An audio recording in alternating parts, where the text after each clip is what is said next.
প্রিয় দর্শক ও শ্রোতা মণ্ডলী, আপনারা সবাই কেমন আছেন? আশা করি ভালো আছেন। আমি মনিরুল ইসলাম, আপনারা দেখছেন ভাইজান মিডিয়া। তো প্রিয় দর্শক, চলে আসলাম নতুন একটি ভিডিও নিয়ে। সোমবার সকালে নিউ জলপাইগুড়ি স্টেশন ছেড়ে এগিয়ে যায় শিয়ালদাগামী কাঞ্চনজঙ্ঘা এক্সপ্রেস। রাঙাপানি স্টেশনে ঢোকার আগেই সেই দুর্ঘটনার কবলে পড়ে। উল্টো দিকে থেকে একটি লাইনে ছুটে আসে একটি মালগাড়ি, সজোরে সেটি ধাক্কা দেয় কাঞ্চনজঙ্ঘা এক্সপ্রেসের পিছনে।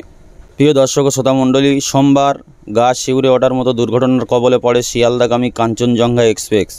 ফাঁসি দেওয়ার রাঙাপানি স্টেশনের কাছে সকাল 8:50 নাগাদ তাসমোকা ওই ট্রেনের পিছন দিক থেকে একটি মালগাড়ি এসে ধাক্কা মারে। কাঞ্চনজঙ্ঘা এক্সপ্রেসে 4টি কামরা লাইনচ্যুত হয়, তার মধ্যে অন্তত 2টি কামরা মালবাহী। এখনও পর্যন্ত 9 জনের মৃত্যুর খবর পাওয়া গিয়েছে। আহতের সংখ্যা 41 জন, মৃতের সংখ্যা আরও বাড়তে পারে বলে আশঙ্কা। যুদ্ধকালীন তৎপরতায় শুরু হয় উদ্ধার কাজ। নিউ জলপাইগুড়ি স্টেশন ছাড়ার পর কিছুটা দূরেই দুর্ঘটনার কবলে পড়ে শিয়ালদাগামী কাঞ্চনজঙ্ঘা এক্সপ্রেস।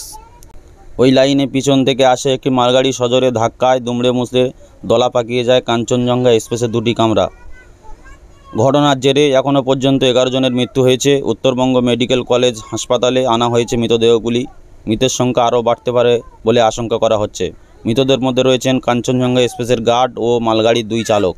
প্রিয় দর্শক, ভিডিওটি এই পর্যন্ত শেষ করলাম। পরবর্তী ভিডিও পাওয়ার জন্য চ্যানেলটি সাবস্ক্রাইব করে সঙ্গে থাকুন।